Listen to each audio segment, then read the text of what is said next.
Welcome to the Financial Adjustment, where it's all about your bottom line.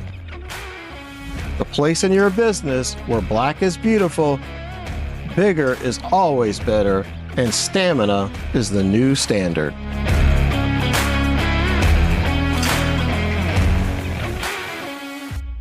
Today's episode is brought to you by Sync Up Business Services. Providing advisory, consulting, and bookkeeping expertise, Sync Up turns your financial chaos into clarity. Sync Up proudly uses the Surete financial platform. And we're back. Welcome to the Financial Adjustment. I'm your host, Andrew Clarke with Sync Up Business Services. And with me is my trusty right hand, Ron Nacera. Hey, Ron. Hey, how are you doing today, Andrew? Doing good, barring technology stuff going on. The gremlins are at work, huh? The gremlins are working overtime today. I don't even know if they're getting paid to work overtime, but they're working overtime for sure. Speaking of overtime, I know today's guest is a payroll specialist, right? She is. I'm Shannon Farnham. It's been close to a year now. We met at a networking meeting, and she's been incredible. We've had several meetings and coffees. She works for Paychex, and she's been at Paychex for 22 years. Is an incredible resource from them and works as a payroll consultant. Oh, that's awesome. And with that, let's bring Shannon out. Welcome, Shannon. Thank you. Thanks, Ron. Yes. Great to be here. Thanks for having me. Absolutely. We're excited to talk to you today. There's a lot of changes going on in the payroll world. Always changes, just like Ron said, job security, right? So there's always changes in compliance and new IRS rules. Now, I have a question. I've been thinking about this for so long because I've worked in a multitude of industries. And I know that with each administration, whether it's at the federal level, state and local level, county level, it seems like there's constant change when it comes to payroll, and not just payroll, just all different kinds of taxes. Do you see that in your business? Yes, we see it more and more. Always changes, not just on the federal level, like you said, but state level. And a lot of the compliance and some of the rules are based on employee count. As the businesses start and continue to grow, they have more compliance changes and items that they have to keep up with. And depending on the industry, they could have different rules for that as well. You know, our client base is mostly small business owners who are sometimes they're mom and pops, sometimes they're solopreneurs, sometimes they may have 10, 20 people. So they're smaller companies, right? And a lot of times they don't have an on-staff person. They don't have an HR department. They don't have HR specialists that they work with. Sometimes they find themselves they're doing their own payroll, and they're trying the best they can to make payroll happen. What are some things that they should be on the lookout for as to decide whether they should engage somebody like you for your services? Yep, you're exactly right. Of course, Paychex does large businesses, but most of our businesses fall in that category, whether they're startups or just starting to grow. They're the ones that actually need it the most. They don't have that in-house support. They don't have those departments. So that's kind of our focus at Paychex. We're really able to scale with them. And that's why I love Paychex so much. More on the consulting role, we really go through from the start. Hey, what's your growth strategy? What states are you in? Do you have 1099 contractors versus employees? Let's talk about what your employees are doing or supposed to be doing in your business. And that's where we really shine. We're able to go through and customize anything that they need as far as helping them with I-9 forms as they're starting to hire, or even just some of the compliance features that they have to do before their first hire. You know, you mentioned something, and I want to take just a little time to just discuss it. We've all heard this term I-9, right? I remember back when I was a young guy and they first introduced this I-9 form. For those of our listeners who are thinking about starting a business or just getting started in business and bringing on their first employee, can you tell them a little bit about what an I-9 is, what it does, and what it means if they don't get that turned in? Yes, yep. And they've changed that through the years too. They actually just updated the form again. So it is the employment verification form, really just showing that you do have a social security number, that you are able to work here.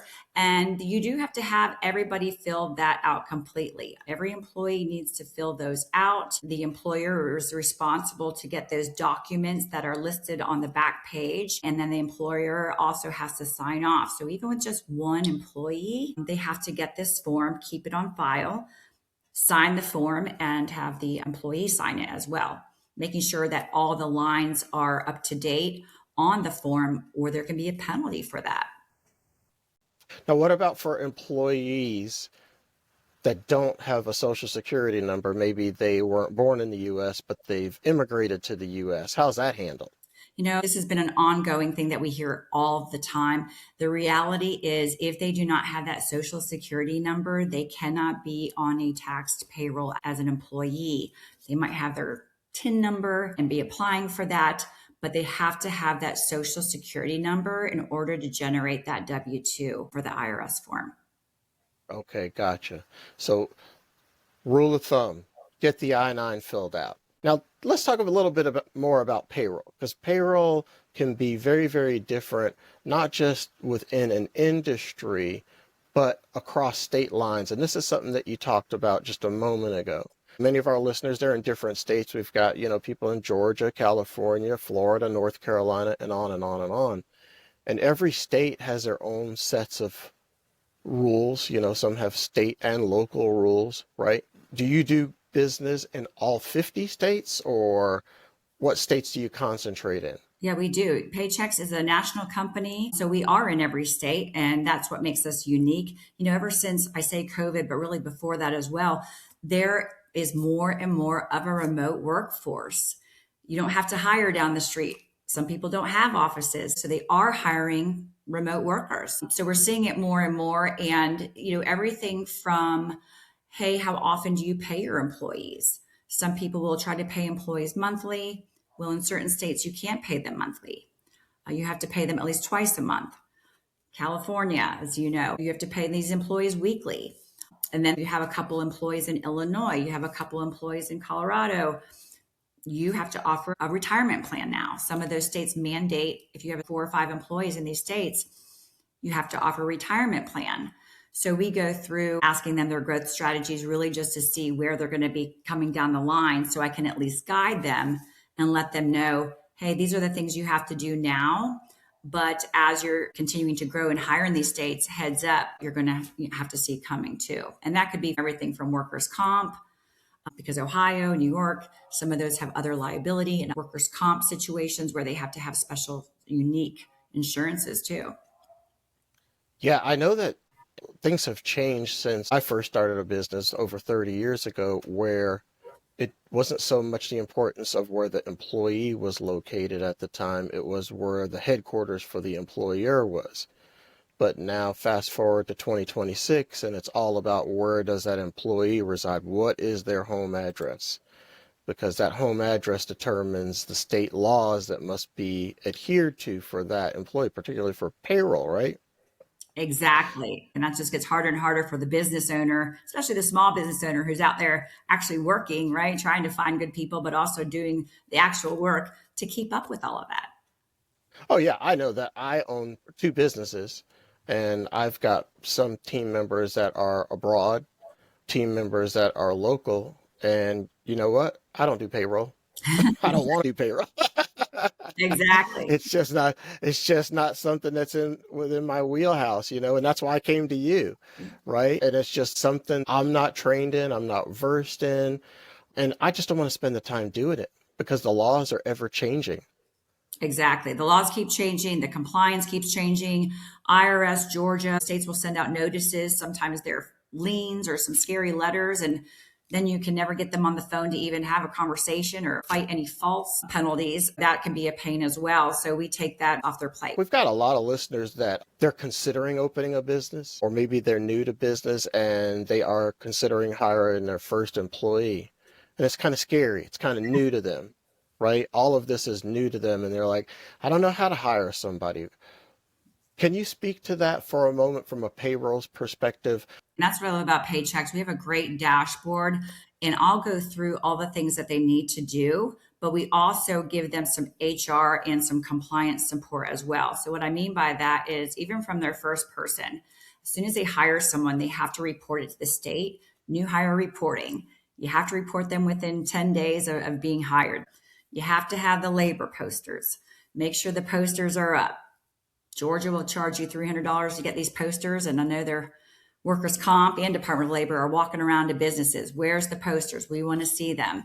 So we give them that for free. We're going to give them posters. We're going to do the new hire reporting, the new I-9, make sure they have the correct forms on file, make sure the employees get onboarded correctly.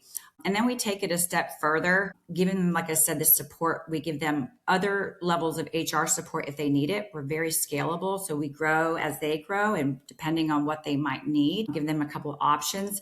But all of our clients will get the 650 HR dashboard. And that really is an updated legal website worth $5,000 that will give them state specific information. You can put in Georgia, California, federal. What do I need to know for jury duty? Or how do I fire someone in this state? Do I have to offer vacation? Do I pay them monthly or weekly? Tons of great information, state specific, helping them with salary benchmarking.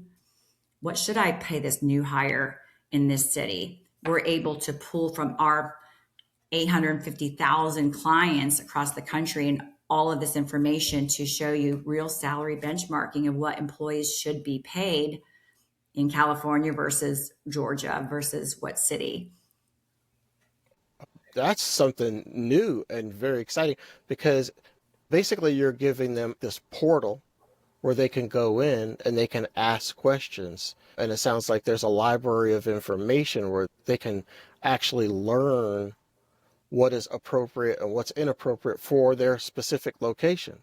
Yes, and it's legally reviewed and it's constantly updated. They can set notifications. So I know, hey, if I have an employee in certain states, it will ping me when there's been a new notification or there's a new law change, something I need to update. And it will allow them to even make a handbook, a basic handbook right from the site there. Oh, now I know that that's of great importance, that employee handbook. I did learn that when I had a business out in California. I spoke with an employment attorney, and she said, listen, whatever you do, you make sure that you create a handbook, and I'll create it for you, and just to keep you in compliance, because you have to publicly notify your employees of your internal rules and regulations. So that's something that most of our small business owners don't think about. Exactly. And we talk about payroll, but really this HR compliance goes hand in hand. And it is different from years ago where I only have one employee. Do I really need that? Yes, now you do. And it's just to protect the owner from any lawsuits or anything else that come down the pipeline, and really just creating that paper trail. And you're right, depending on the state, sometimes I know Georgia, I think it's 2 or 3, you have to have a handbook, but even with one employee, it's your job to relay all those laws to the employee. So you have to be telling them somehow, how are you documenting that? So it's an exciting time for a small business owner to get up and running, right? And during all of that excitement, part of knowing one of the 1,000 things that they need to know is they need to know and understand payroll if they're going to do it themselves. Now, if they're not going to do it, if they decide, you know what, this is out of my scope, this is out of my knowledge, my area of expertise, I'm just going to call somebody like Shannon. I need to talk to her and let her deal with it, right?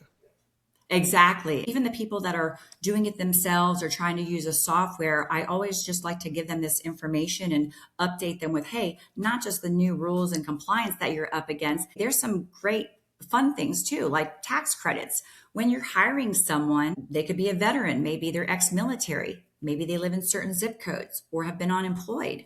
You get a tax credit as an owner for hiring them. If you're not utilizing a full service like Paychex, how would you know that? A lot of my clients will say, hey, I love hiring ex-military. I hired 2 in January. Where's the tax credit? Well, Yes. there's a time limit for that, right? So they missed it. But we're able to embed that into our onboarding. When they hire employees, they're able to send out the W-4, the I-9 to the employee to fill out. And we've embedded those questions there. Hey, are you a veteran? what zip code, and it's going to automatically trigger a tax credit if there is one. There's just so much information out there for the small business owner to learn. And even if they can't learn it all themselves, they need to get in touch with somebody like you who does know this information, so that A, to make sure they're compliant, B, to make sure they're just doing the right things with their employees, and C, making sure they're doing the right thing with the state and, the local government, the federal government as well. Exactly. And so, yeah, a lot of business owners, they're trying to grow, they're in the weeds with their business themselves, lean on us, and, we're able to just help get them some information. Whenever they have a question, they're able to run something by us. Or like I said, with that HR site, they can kind of ask those questions. So Shannon, how can people get in touch with you? What is your best point of contact? Are you on LinkedIn, website, phone number? What's the best way for people to get in touch with you? I'm on LinkedIn. We can post my information as well. My email is just sfarnham at Paychex. So it's SFARNHAM at paychex.com. They can email me direct and I can help them with anything they need, or really just be a resource for them if they have any questions as they're getting ready to start. Well, Shannon, it's truly been a pleasure. Learned a lot today. And hopefully some of our listeners learned a lot as well. Perfect. Thanks for having me. We'll do it again. All right, awesome. That's going to wrap up this week's episode of The Financial Adjustment. I'm your host, Andrew Clarke with Sync Up Business Services. Join us again in our next episode. Ron's going to bring us a surprise guest, and I don't think you want to miss this one.